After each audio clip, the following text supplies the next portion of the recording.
the power of having a dream and actually making a choice and doing something rather than just existing where you already are. Doesn't mean you can't stay where you're at geographically, but I think so many times we fall into a career or we fall into a relationship or whatever it is, and we've just not intentionally made those choices. Now, is it an accident that we're in any of those spaces? No, God's never surprised by any of it, right? He is sovereign and Lord of all of it. And there's a purpose, I think, for us in all those seasons. And that's one of the things too that I think is so cool about you. Who you are here is who you are at home. It's who you are in community. It's who you are at church. It's wanting to build relationships. It's genuinely wanting to learn people's stories, have conversations about how faith intersects with business. I mean, it just in so many different areas too. Yeah. Because there is a really cool community that you've been building, and it's been fun to watch unfold.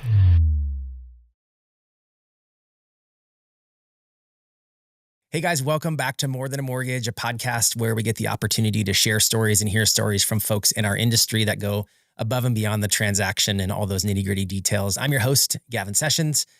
Today, we've got a little bit of a wrinkle for you. My wife, Robyn Sessions, thought it'd be really fun to put me in the hot seat.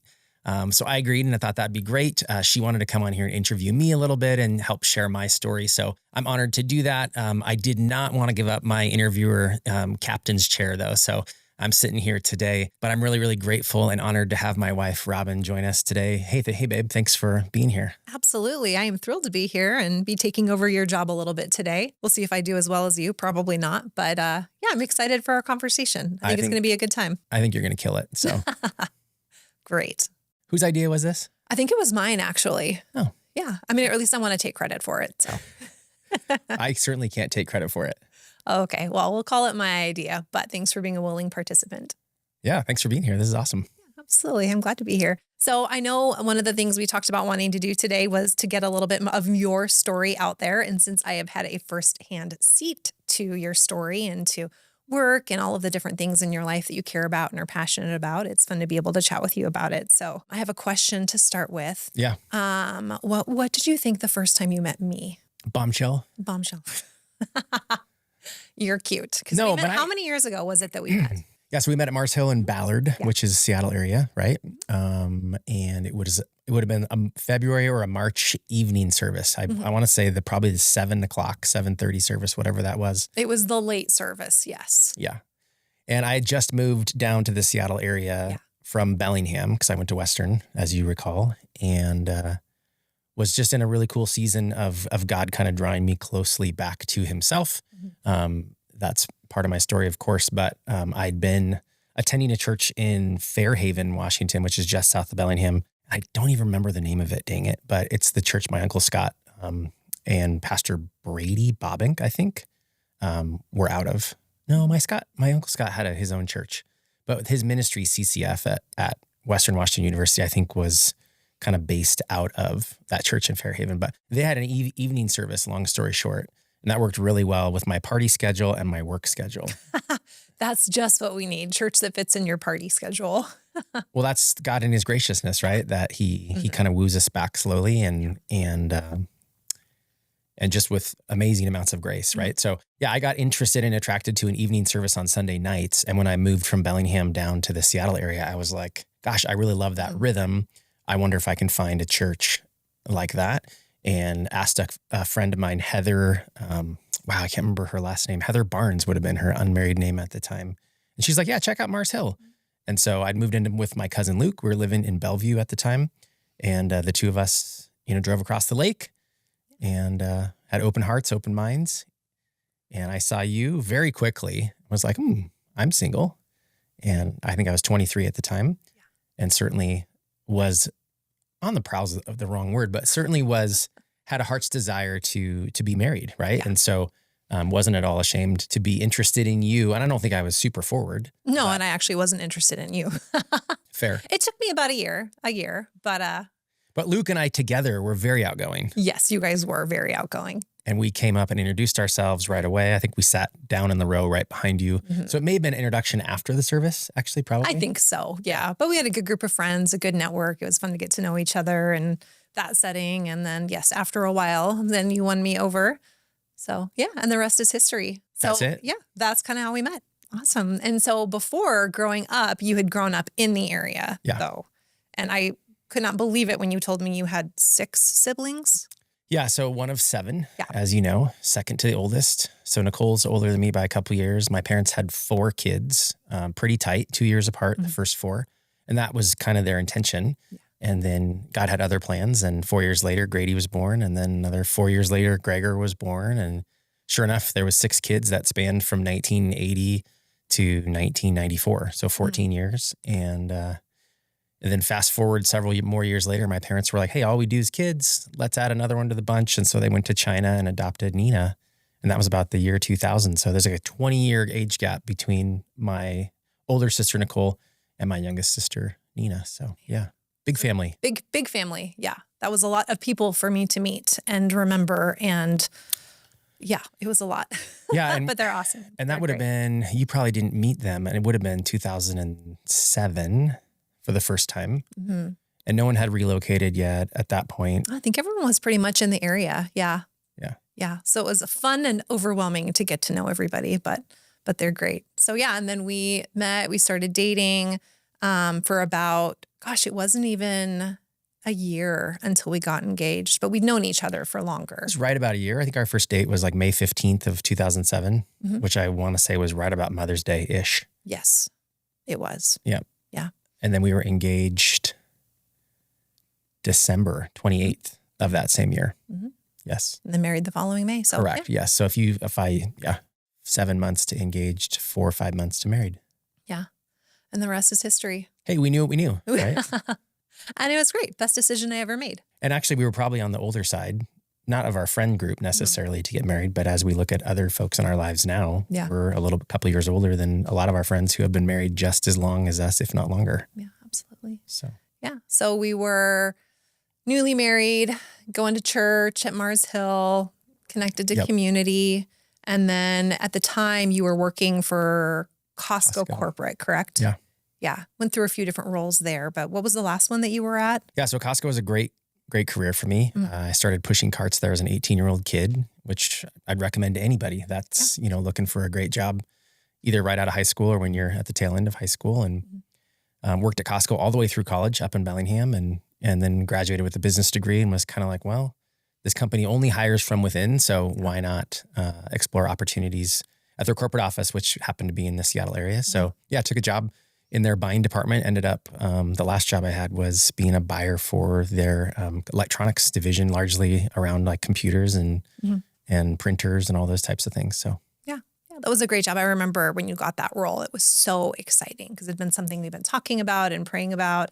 So that was a really exciting transition for you to kind of step into that category, which I think really set you up for your next job and then pushing you kind of forward in your career as well. Yeah, huge answer to prayer. I mean, I think we've got a lot of cool moments in our story together of looking back and saying, hey, we prayed really diligently for something, and whether God gave us specifically what we were asking for or it looked different. But lots of moments of answered prayer. Yeah, specifically around that job. I think I applied for multiple assistant buyer positions, if I'm not mistaken. And one of them had me running around town in February, like trying to do some book report of cut flowers or something. I remember like that. I remember that. It was go out and analyze all of the different types of flowers that are being sold in the month of February, and then write this whole thing on it. And it was a few no's, but man, when the right yes came through, it was very clear now looking back that was the yes that God wanted for you. Working with computers and electronics was probably a lot more interesting than working in the floral department. So, and it just kind of greased the skids for those relationships with those suppliers, right? I mean, with HP and with Microsoft and with Intel and with all of those OEM brands that really, I think, transitioned well to that move across Lake Sammamish. Yeah. So then you were working with Costco, which was a great season. And then you had a really cool opportunity come up to go into kind of a consulting direction. Yeah. I mean, Costco, great company, right? Only hires from within. Yeah. People rarely ever leave that company. I think more have left more recently. But at the time, gosh, I didn't know a lot of people that had left that company. And I felt like I was kind of banging my head on the corporate ceiling of opportunity because people above me were in their roles for 20, 25 years. And the prayer on our heart was, I think you were pregnant with Avery at the time. Yep. So we had Cohen first, and then I was pregnant with Avery. Yeah. prayer in our heart was in the Seattle area, which is a high cost of living area in the country. We wanted to be able to bring you home from work. And that seemed almost impossible. We're like, how are we going to possibly do that? We owned a home at the time. We were not living in an area that was cheap by any stretch of the imagination, right? We, as a double income family, we were totally fine, right? But yeah, it was certainly an answer to prayer that God opened a door at Microsoft to kind of just translate the relationships with different suppliers and OEMs really into helping develop that direct channel over there and relationships. I guess Jesper was a huge part of that, right? Yeah. So he had come from Costco. So I shouldn't make sure I not claim that I'm the only one that left, but yeah. Yeah, that was a good move. That was again, a very sweet season. It was really exciting. It was fun to see you stepping into new spaces, being challenged in your job. I'm just exploring new opportunities too. Yeah. And that was the point when I was able to come home. So we had Cohen, and then Avery was born. And then a few years later, our youngest Austin was born. Yep. Oh my gosh. And now, goodness gracious, Cohen's 15. And what did you do with him last week? I don't know. You don't know. You took him driving last week. Oh gosh. How did you forget? It's been a couple of weeks, but yes, yeah. Our oldest is 15 in driver's ed. Yeah. And gosh, we're recording this today actually from Boise, Idaho. And so fast forward a lot of years when we first moved here, and there's probably a story to be told there, but when we first moved here back in January of 17, Cohen was in kindergarten and Avery was 4. She just turned 4. She had just turned 4. And Austin was not even 2. And now we have a 9th grader, a 7th grader, and a 5th grader. And one of them is trying to become a driver. Yes, which is exciting and terrifying all at the same time. Yeah. But I think it's really fun to look back too, because going back to your story and your career and where you've come, we really did hit that point where, you'd been at Costco, you were at Microsoft, you were working, kind of exploring different channels. And the kids were little. I was staying home with them. But I feel like the Lord really put kind of an unsettled spirit in us in a really healthy way. And I think that happened with our home lives and just wondering, is this really where we want to raise a family? With your work, you were starting to maybe feel like Microsoft wasn't where you wanted to be long term. Do you want to share a little bit about why you were feeling that way? Yeah, I think I've been very blessed to work for a couple of very large companies, specifically in the Seattle area, and both were an answer to prayer, and both were a really cool thing to put on my resume and a really great learning opportunity. The move to Microsoft very explicitly was a double of my income overnight, which was just not something that happens, I think, to most people. So that was really fun to be able. I was like, "What? Huh? You're going to pay me how much to come do this?" And was just a huge blessing that it was a specific answer to prayer to let you stop working at Starbucks at the time, right? I think is what that was. And it was in advance of Avery being born. But yeah, 6.5 years at Microsoft when it was all said and done. And I've often called it my unofficial master's degree. Microsoft is a super entrepreneurial company. I learned a ton there. There was a ton of leeway for me to kind of grow and try things. And the compensation was great. And I mean, long story short, I just learned a lot in that season. Absolutely. But I also don't really feel like I ever achieved much of anything. I don't really feel like I ever helped anyone specifically. So the income was great and the location was super convenient and you were able to be home from work. And so there was a lot of benefits to it, but I wouldn't say it was very satisfying, if that makes sense. So. Yeah. Yeah. I remember having a lot of those conversations where you'd come home at the end of the day and you would ask the question, like, I just don't feel like I made a difference in someone's life today. And then just knowing you are so relational and love to connect with people and engage in really unique ways. At the time, we had planted a church over in the Kirkland area. So we were really involved in our community. And so there were so many cool things happening in our lives. And yes, you had an incredible job, but there was kind of still something in you that was wanting to, if I remember correctly, just connect with people in a different way. And around that time, the idea of real estate seemed like it started to kind of pique your interest a little bit. So what was that transition like? Yeah, real estate had kind of percolated up to the surface. I kind of blame you for watching HGTV, I think, a lot. Sorry, not sorry.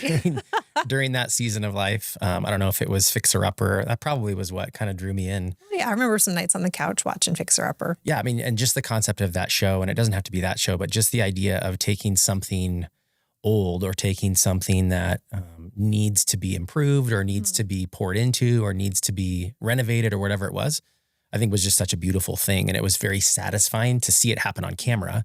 How could you not want to? And not everybody's cut out for that. And we turns out really, I mean, we kind of did that, and I guess in our own personal home, but that wasn't, I don't think necessarily the result. I don't know. Maybe there's some inspiration there, but I think that's what it was we watched Chip and Joanna Gaines specifically have a huge impact on these people's lives. And I just loved the story.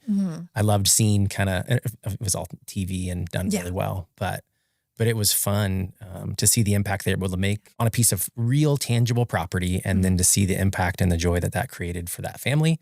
And so it just kind of started to pique my interest, like, this real estate thing is interesting. And I really wrestled with actually getting into real estate in the Seattle area as an agent, right? And I'm really thankful that wasn't what God had in store for us. And I had a friend mentor at the time who was like, hey, if you're contemplating, getting into real estate, you got to figure out where you want to be. Because I think at that same time, I might be fast forwarding, but I think at that same time, God had stirred our hearts towards relocating, right? Towards coming over here to Boise, Idaho. Yeah, right? So. Absolutely. Yeah. And it was interesting how both of those things kind of happened at the same time, where there was a little bit of an unsettledness in your spirit about your job. And I remember too, you would see these TV shows and we talk about real estate and things like that. And even going through that experience of remodeling our own home, there's something so personal about where you live. It's so tied to who you are. It's tied to your community. It's a place where you can raise a family. And so there is this really tangible imprint that our homes make on us as individuals and in community. And so being able to step into a space where you really have such a direct impact on people's lives when you're dealing with their homes was a really exciting place to be.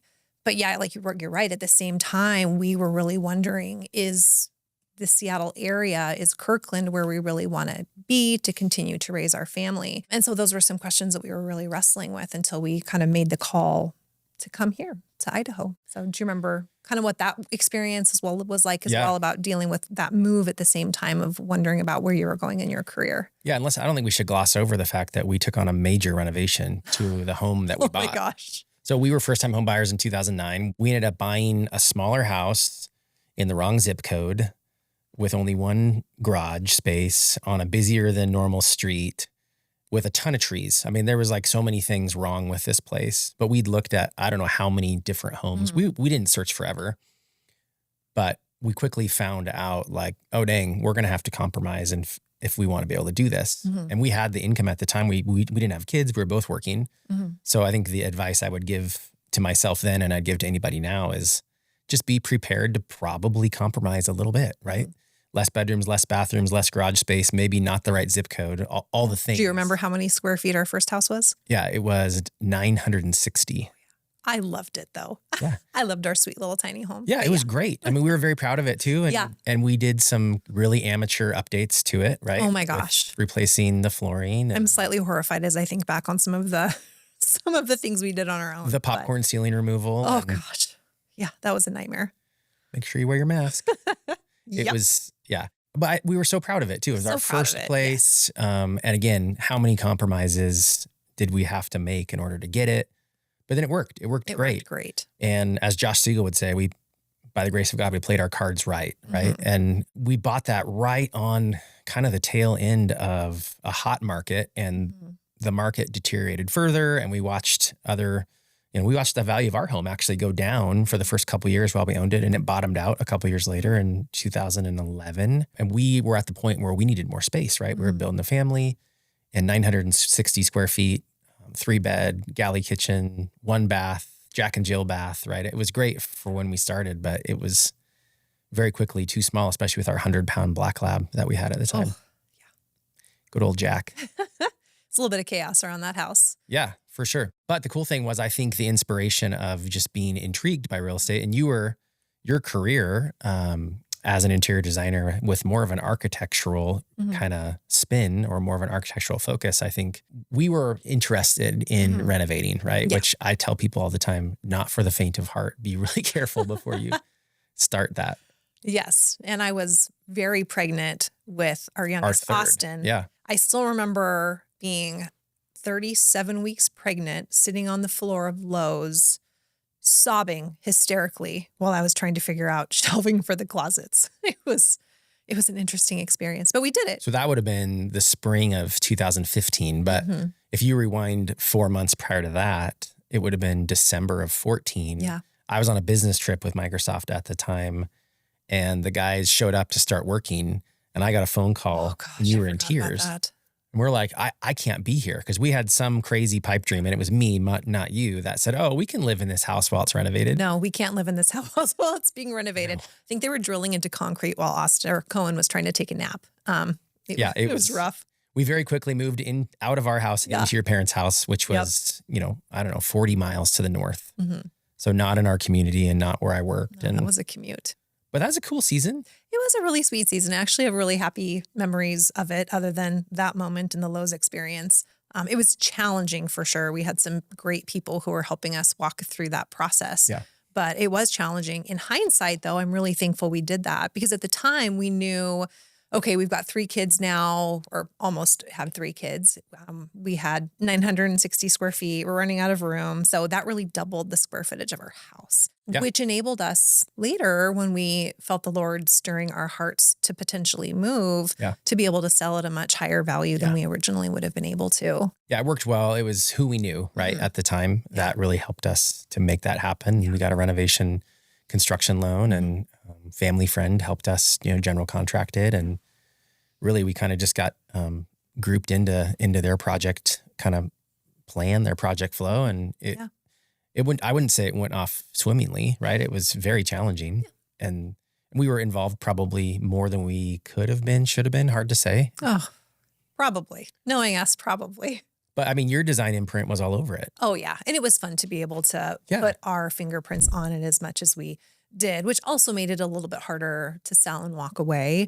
But we learned a lot through the experience. But it was such a fun experience. When it was all said and done, we were so proud. We were very proud of our house when it was all done. Yeah, because it was pro, right? As opposed to any amateur work that I had done. Oh yeah, we ripped out all of the mistakes that we had previously made on that house. But yeah, at the time when we remodeled, we were really thinking this was where we were going to be for the long term, which is why we had done that. And it was only within about a year, I think, that we made the decision to move to Idaho. Yeah, we moved back into our house from your parents. Would have been, I want to say, just maybe a week or 2 prior to Austin being born. So it was the end of March. End of March of 15. Yep. And we loved it. And it was such a nice improvement for us. We went from 3 beds, 1 bath to 3 beds, 3 bath. We went from that tiny, tight kitchen, everything, to an open concept. And it was so cool. Really fun memories of that. But yes, to your point, you could build your dream home and it's really not going to ever satisfy, right? And God was starting to stir us towards something different. And ultimately that was coming here. But yeah, I think we were pretty quickly realizing, hey, yeah, we did a great job renovating, but our kids are not getting any smaller, and we were going to run out of space as well, right? We had kids sharing a room. Our older 2 were sharing a room, and Austin had his own room. And I think we just started to think 5-6 years ahead, and we're like, hey, do we want to spend $1 million+ to get the next house that we have to renovate again? And I think that was something that was really not attractive to us. It was definitely something we were thinking about. There was a few things with the location that we were running into, being on the busy street, especially as the area was growing and getting busier. And so I remember those being conversations we were having, but also just, hey, we've both lived in the Seattle area our whole lives. I'd never really lived anywhere else other than college for a couple of years. And so there was a curiosity about doing something different. And I think, too, we've talked a lot about the fact that when we made that move, when we were really wrestling with work, with where we were living, we realized that we could change the trajectory of our lives, which was really exciting to us, that we could kind of talk and dream and figure out, what do we want our lives to look like? Where do we want to raise our kids? What kind of community do we want to be into? There was a lot of excitement in that. Yeah, there was. Yeah. Yeah, and I think there was some stirring in our hearts from the Lord on a few things at that time that just felt like maybe we were being released of them. The things that were kind of holding us tightly to that area were loosening up, right? Of course, one of them was, gosh, would it be crazy to live in a place that doesn't rain for 9 months out of the year? Yeah. And that's been a nice benefit. It's been so nice. For sure. But one of the sweeter seasons of our life was helping plant Reach Church, right? And that place took off and was growing like crazy. And it very quickly transitioned from a small core group of our really tight people to a much bigger thing that was great, but it maybe just wasn't exactly what was going to hold us to that area, right? Yeah. I think there was a year period of time where we would have said, oh no, we're all in on this, and this is our people, and this is where we're going to be. And then it kind of started to loosen up a little bit as far as our tight grip on it, if that makes sense. Yeah. I think it was our hearts being loosened from the things we've been holding on to, and then excitement for what life could look like. And I think a lot of that really kind of began to come together when we came to Idaho to visit your parents, because they'd been living here in Meridian for a while before we made the move. My parents told us, I feel like right about, it would have been December of 2007. They may have told us a month or two prior that they had it going, but I feel like we learned in the winter of 2007, which is the same time we got engaged, that they were going to up and move to Idaho. And I was like, what? I didn't even know. Idaho? Why would you ever move to Idaho? I didn't even know they were thinking about it. Yeah. And we very much respectfully mocked them for... Respectfully mocked. Well said.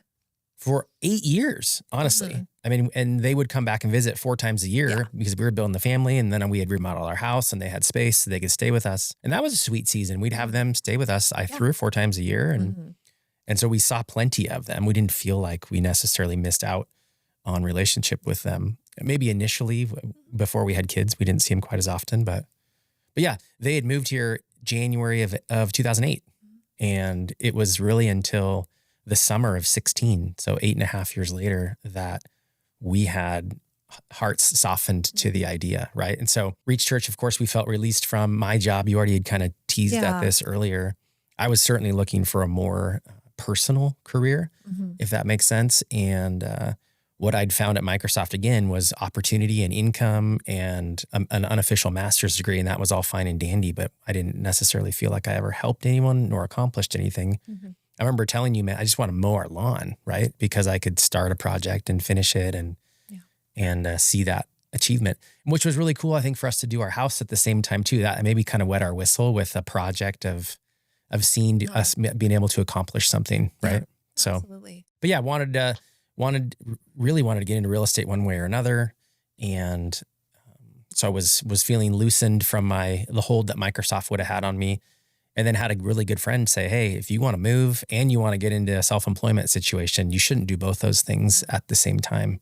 And that was just really good advice by Mike Jackson at the time, right? And we decided, hey, what was more important was we really wanted to be here. And July of 16, we made a trip here.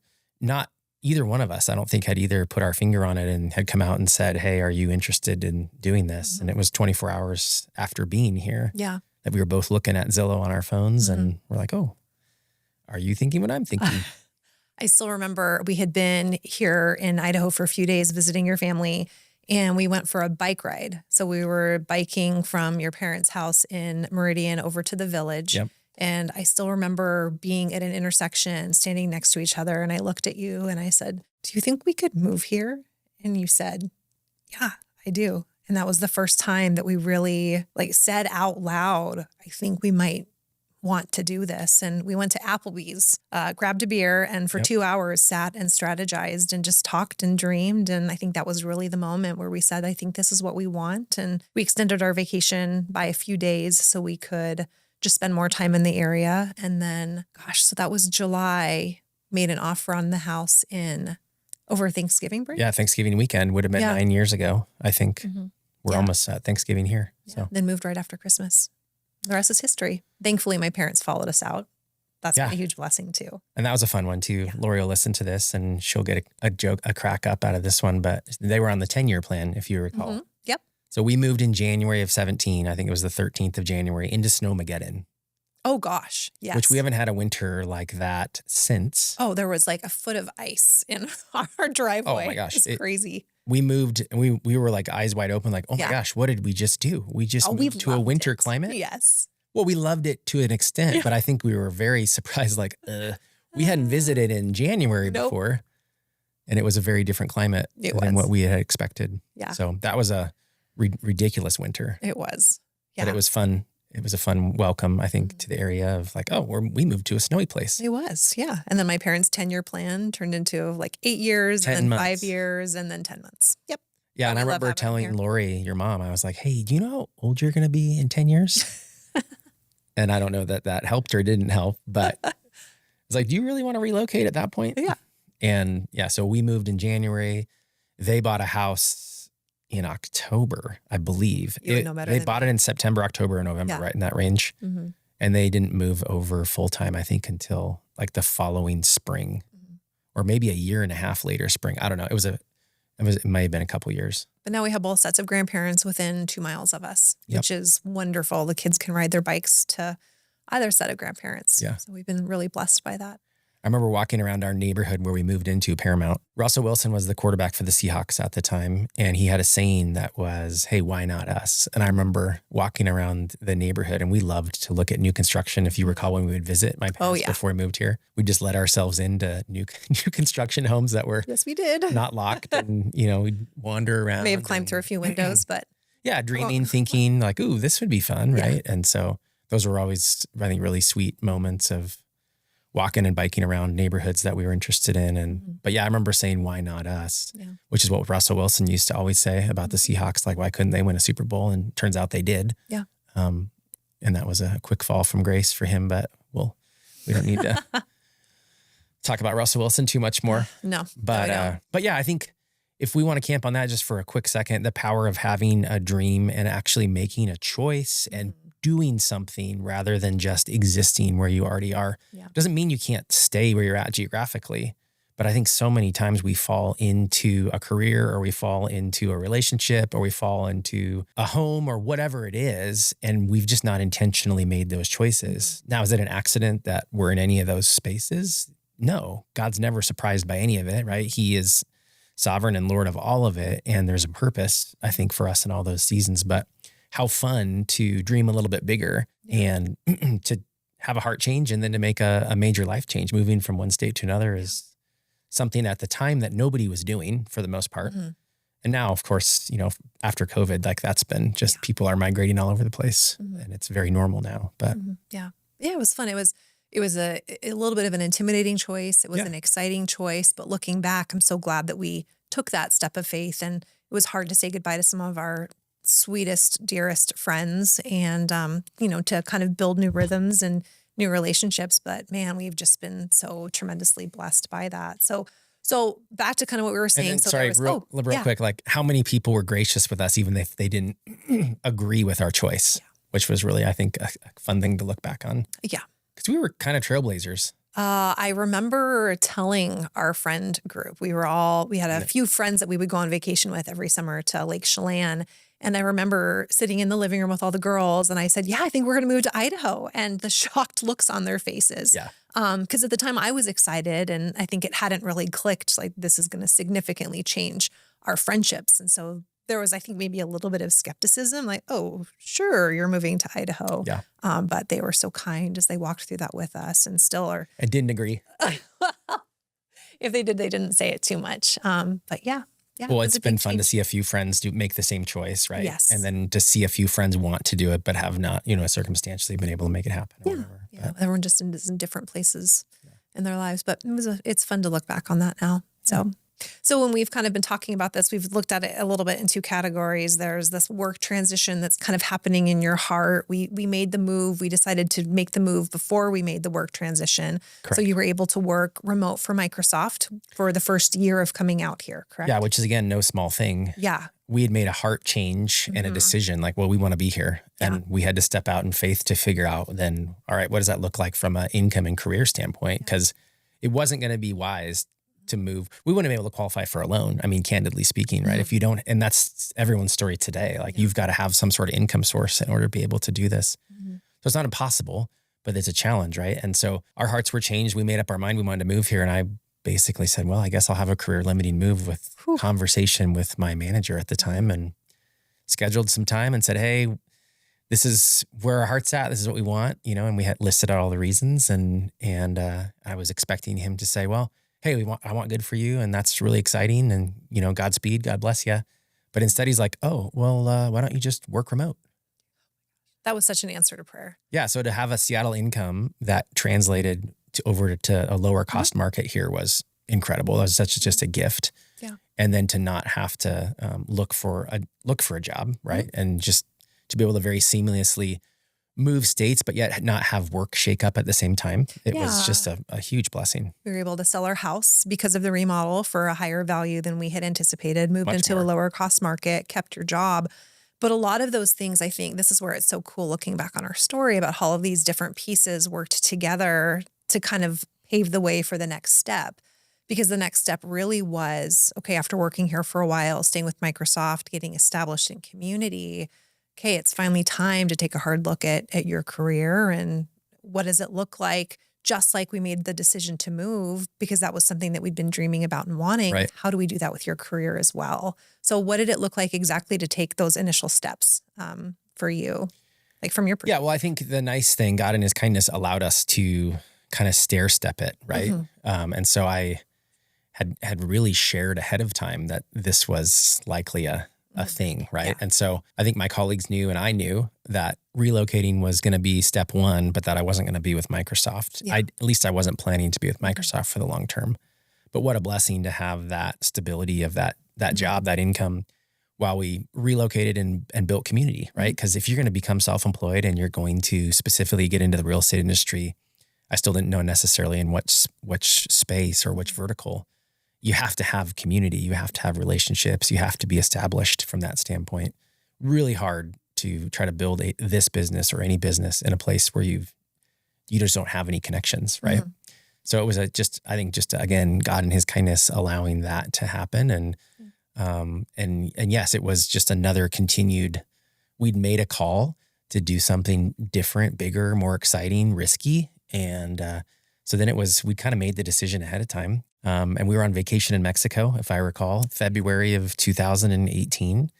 And again, God in his kindness had us run into a past youth group mentor of mine, like of all wild. Yeah. Yes. Of all the places in all the world, in Puerto Vallarta, Mexico, in the elevator bay, in the same building on this massive resort property, we run into Nate and Sasha in the elevator. Oh yeah. And Nate was a guy that he would have been on my top 3 or 4 people in my life at that point in time of guys that I would have looked to for wisdom and insight and mentorship and just, hey, help me navigate this, whatever that was, right? And ironically, Nate had been in the mortgage business for 10 or 15 years at this point. And I'd seen him be successful in it. And he had joked over the years, oh yeah, jump into this. All you need is a laptop and a cell phone. And of course, there's far more to it than that. But to overlap with them on vacation for 5 days. And we historically, it's part of our story, we make big decisions on vacation. We do. I don't know why we keep doing that, but we do. Well, I think it's the time that you're not bombarded with the day to day. And so you're able to maybe exhale a little bit and be thoughtful and get excited about stuff. But yeah, many times in our lives, we've made decisions on vacation. So yeah, overlap with Nate and Sasha by like 5 days, played golf with Nate multiple times. We shared a couple of dinners with them. I mean, it was so fun, so much fun. And Nate just encouraged me. He's like, I think mortgage would be a good way to get in. And it was very providential. And it really just seemed like this is what God has for us. And came back from that trip and made the call. I was going to get into mortgage and, started kind of asking around from some of the relationships that we'd had at that point. We'd been in town for 14 months-ish, something like that. And started leveraging some relationships and kind of got directed and brokered into my first job in the mortgage business, which would have been like 4 months later, June of 2018. Yeah, that was exciting. It was a step of faith to walk away from Microsoft, to walk away from the security that offered, but walk into something. And again, I think this is so much of who you are, just being someone who is really relational. You talked about wanting to see things through to completion, from start to finish, like mowing the lawn. Now you have the opportunity to walk someone through the process of buying a home from start to finish and just see that excitement, to experience that relationship. Yep. So it was a really sweet season, but there was a risk involved in that too. Oh yeah. I mean, for those of you who don't realize this, mortgage brokers, mortgage lenders, we don't get paid unless we close a loan, right? So we invest sometimes months with people and then it may not work out. And then guess what? We don't get paid. Like, that's a bummer. But the way we can be successful in this business, as you just said, is by building a relationship with people. And it was a tremendous risk, right? We left a a really healthy income on the table and paid vacation and amazing medical benefits and all of these things in order to make a career move that really promised us nothing, I guess. But again, God in his kindness, he kind of prepared us to do this. We sold our house in Kirkland and we had great proceeds that we didn't fully reinvest when we moved to Boise, Idaho, right? We moved to Meridian. Sorry, I should clarify. But yeah, we were able to sell high and buy in a lower cost market, which is Seattle's still expensive, but the delta between Seattle and the Boise metro area now, as far as housing goes, is not quite as substantial. Yeah. Or else it's just gotten so much more expensive there that we're just used to, we've seen house prices more than double since we've moved here. So pretty cool, unique deal that we bought a house and it doubled in Kirkland. And then we came here and bought a house on the lower end and it's now doubled. Like that's not, I don't think normal for most people to be able to do that twice. So. Yeah, it worked out well. And because really that first year, I don't think we even hardly made an income. I remember putting dates on the calendar, like unless we've started earning some sort of income, like this is the date, this is the cutoff. It was a risk. For sure. But I think there was a lot of sweetness during that season too. I mean, I was so proud of you for pursuing something that you really cared about, for, thinking long-term about where you wanted to be, for stepping into that. And it was a risk as a family. I was at home with the kids and I had been for years. So we were still a single income family and kind of a no income family for a while, and really just praying and trusting the Lord. And you were so open and willing to take those risks, but to do it in a way that was really smart and really healthy. And gosh, you worked so hard that first year just to build a business. And it was cool to see you studying and learning and working so hard to step into this industry. And it's just been I'm really proud of you. Oh, thanks. So it's been cool to see you do that. Yeah. And again, if there's any advice to be shared here, it's really, you really can't have the expectation of starting a business without being able to without having the capital to invest in it. Right. And there's not a lot of things you have to purchase necessarily to start a mortgage business, but you do need to pay yourself. Right. So we were in a unique position where we had reserves that we decided, hey, an investment in this business looks like paying ourselves a salary for X amount of months while we build it. Right. And so that was cool. We were in that position to be able to do it. Had we not had reserves, would it have been impossible? Nothing's impossible, but it would have been very, very challenging. And I doubt we would have taken that risk. I think it would have been maybe borderline foolish. We have no reserves to be able to pay ourselves an income. I closed maybe 2 or 3 deals in that first 7 months. So I got into the business in June of 18. The first deal I closed, do you remember who it was? I think it was September of 2018. Who was it? Our friends, the Sturtses. Oh, that's right. Jason and Caitlin Sturts. They took a flyer on us and that was my first transaction, and what a cool thing. Awesome. And yeah, so the first year was just professional friendship, right? It was like, hey, I'm just trying to make as many relationships and friends and be authentic as I possibly can.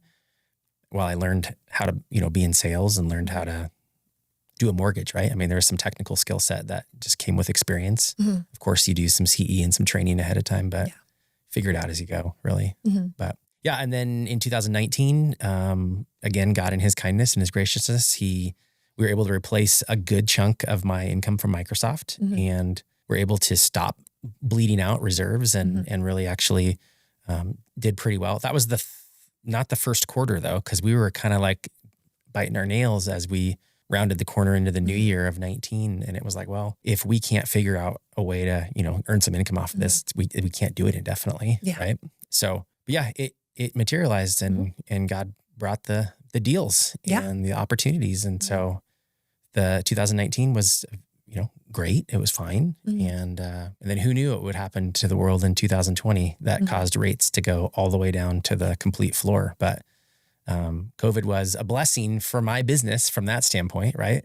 I mean, we got into this business at like maybe the perfect time, a year and a half prior to the lowest interest rates we've ever seen in history. Yeah. And so 2020 and 2021 were incredible years for us. Housing was going crazy. A lot of people wanted to come to Idaho. It almost just looked like we chose the exact perfect path. And again, we can't really claim any of that, right? So pretty cool to be here at that time and in that business. And then with just like anything else, I mean, when you're in a business that's affected by housing market and interest rates and all those things, there's been incredible peaks and also some pretty low lows, right? And that's just the challenge even to this day of having to be successful in this business, trying to iron out some of those peaks and valleys. So absolutely. So as I've seen you kind of step into this line of work and see you work with different people, and you've got just incredible business partners with the clients you've been working with, it's so fun to see you step into a space where you're just building relationships, which was something that you really wanted in this type of career. So how has that been a blessing to you personally? How do you find value in that in your work? Just maybe talk a little bit about what that's meant to you. Yeah, I mean, I think if we go back, and I was looking for a more personal career, right? And we've definitely found that on all fronts, whether it's working directly with clients and, helping their dreams come true. They get to buy a house, right? Or whether it's working with referral partners, like real estate agents or insurance agents or any of my other wealth partners that we get to work with. I'm super fulfilled by the relationships. I'm a complete extrovert, which means you are. which means I'm charged up by being with people, right? And I think oftentimes people misunderstand what introvert extrovert means, but it's really how I'm charged, right? How I'm excited. And so I think, there's so many different ways that you can be successful in this business, and we've found success in a lot of different ways. This one right here is the thing that has been the most fun that I've ever done in the 7.5 years I've been doing this. And the podcast. Being able to kind of sit here and do a podcast. And so More Than a Mortgage podcast has been the coolest hell yes thing I've ever done in this business. And I had a great business coach say, hey, as you're thinking about different ways to be successful in this business, you kind of have to make sure that your passion is all in for something. Because we've tried other things, right? We've tried other things that have worked or haven't worked. And I wouldn't say any of them were ever hell yes. Like I've got to do that. And I would say this podcast space has been just a hoot. It's been so much fun and I think it's so honoring for me to be able to hear stories of people, but also I think it's massively honoring for the guests to be able to sit in that seat generally and share stories. And a lot of people have had the opportunity to be very forward and vocal about their faith in Jesus from that seat. And I think it's been a great career. Honestly, it's been a really good fit for me. And I don't say it that lightly. There's been incredible peaks and incredible cool things. And it's a hard job at the same point in time, even as recently as the last 24 hours, right? There are things that happen in this business that are very challenging and it's tricky. So yeah, absolutely. But I know one of the things that we talk about and that you share with me is that you really want to add value for people, because it's not just about you. It's not just about your career. And I love when you came to me with the name for the podcast, More Than a Mortgage, because I think that's so much about how you live your life. That's how you talk about your job, not just with other people you work with, but at home. Is how do you take this business and how do you bless other people? How do you make a difference in their lives? How do you take the work you're doing and actually use it to be a blessing to other people?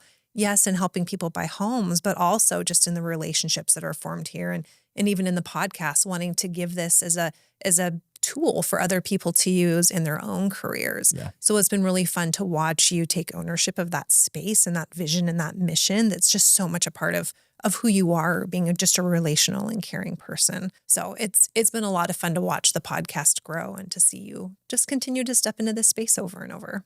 Cool. It's been a ton of fun to do it. And we have to give kudos to some of these people that have helped bring this to life, right? So if I think of Erin Bradley, she was the first person, I think, to challenge me in a way that I heard it, where it was like, hey, there's a minimum standard in this business, which is, closing on time and good communication and, doing all the very basic things.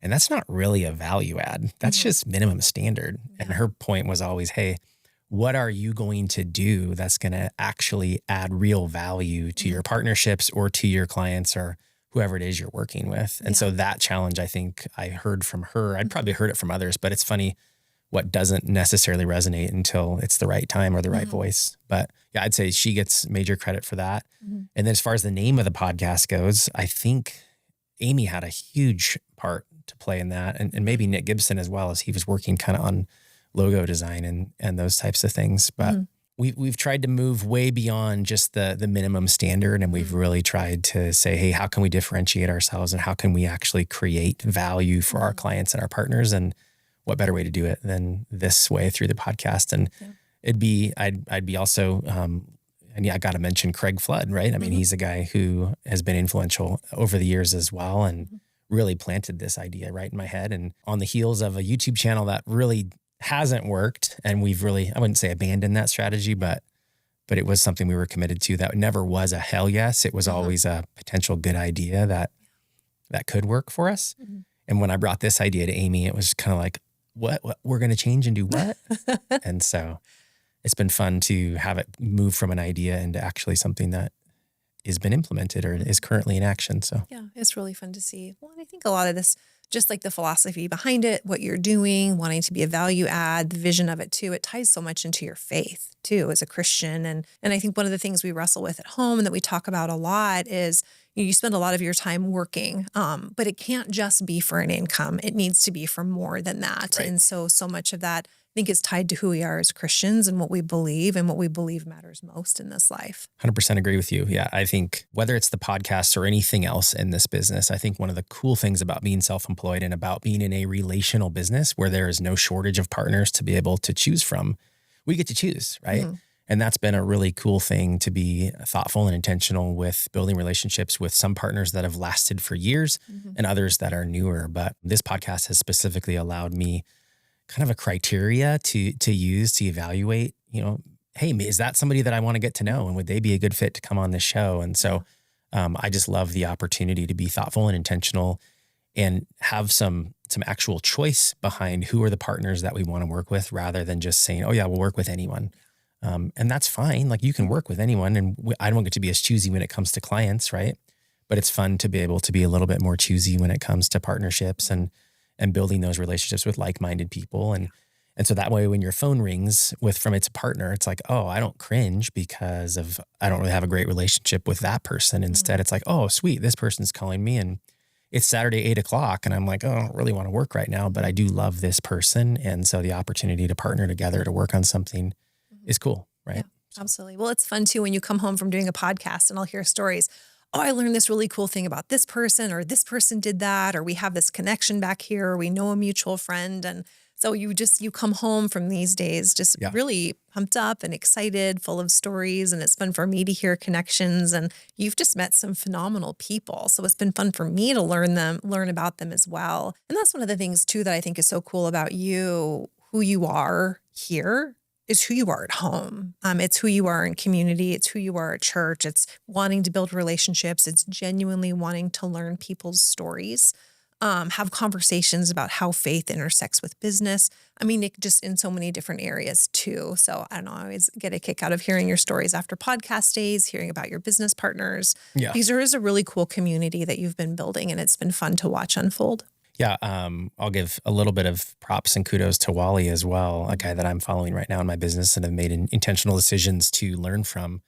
But he even said it earlier this week. He's like, hey, and I be careful tooting my own horn here, but he's like, hey, you're authentic in no matter what space you're in.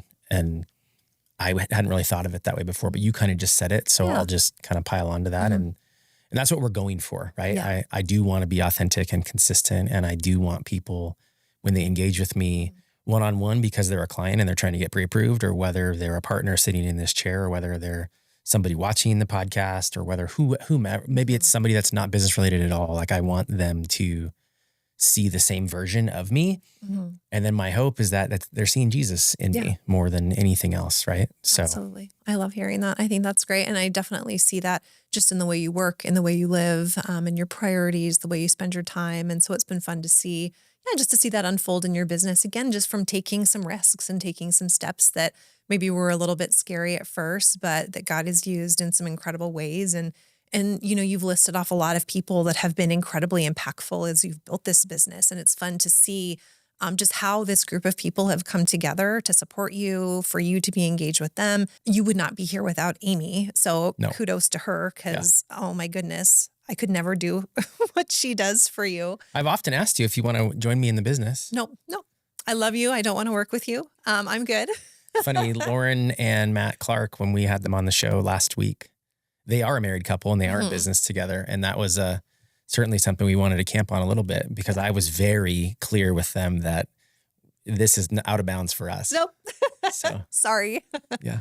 Maybe someday I'll come around, but I'm doing good. But Maybe I am not. proud of you, and it's fun to watch your business. It's fun to hear about it, and because it is something that you really care about, and it is fun too when you see a client like have a closing, or you're working with someone and you've been working with them for a while, or you've got someone going through credit repair and they're working their way towards a home. When they can kind of finally hit that milestone moment where they sign and when they close, again, it's that mowing the lawn metaphor that you use. You get to see something from start to finish. You get to see the joy in people's faces. You get to be a part of their story.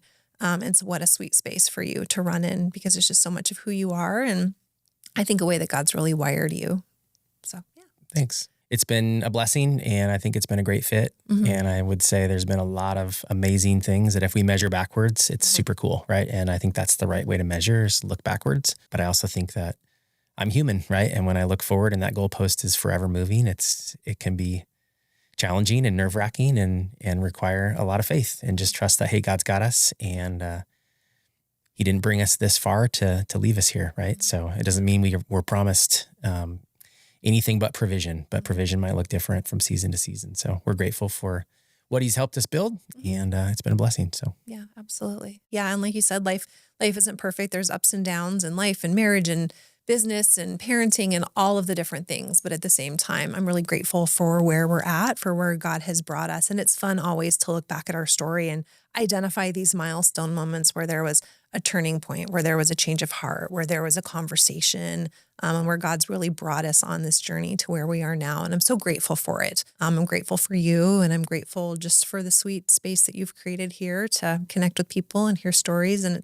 I'm really glad that you get to share yours today. I think you just have so much to offer, and such a beautiful story of just God's faithfulness in your life that you're so willing to share.